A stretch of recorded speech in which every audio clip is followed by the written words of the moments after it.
All right. Meanwhile, to a new threat south of the border, a truck carrying U.S. visas hijacked in Mexico. To Adam Housley now on the scramble to find out who has got him.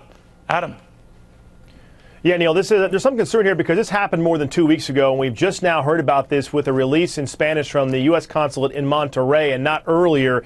Basically, the stats are this. We're told this by not only this release, but also by some phone calls that we've made to our people on the border as well as in Washington, that a group of suspected cartel gunmen basically hijacked a cargo truck in northern Mexico, again, back on June 7th. We have a map of the area we can show you where this took place. It's near the border city of Matamoros, which is just on the other side of Brownsville, Texas, so obviously just across the border. The truck was headed to the consulates not only in Monterrey, but also in Guadalajara, Mexico, which is also in the northern part, basically the middle part of the country, the Guadalajara location is. That truck's cargo included border crossing cards, which are more than visas, they're a little bit different. We have, in fact, a border crossing card example we can show you to give you an idea of what that looks like. There's, again, an example of this card. It's a sort of visa required for Mexicans crossing land borders. The BCC is issued to Mexican citizens who reside in Mexico, but it can also be used for air travel if accompanied by a valid passport.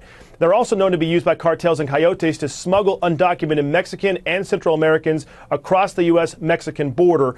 There's also significance that this happened on June 7th because that was the same day Mexico was holding its federal elections and had deployed thousands of police officers and troops on the streets as part of the process of securing those elections.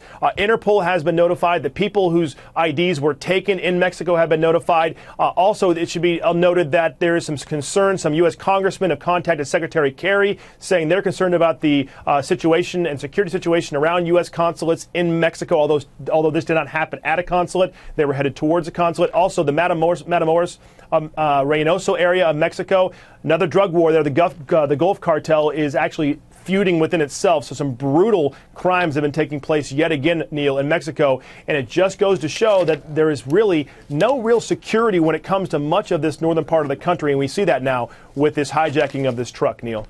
All right, Adam, thank you very, very much.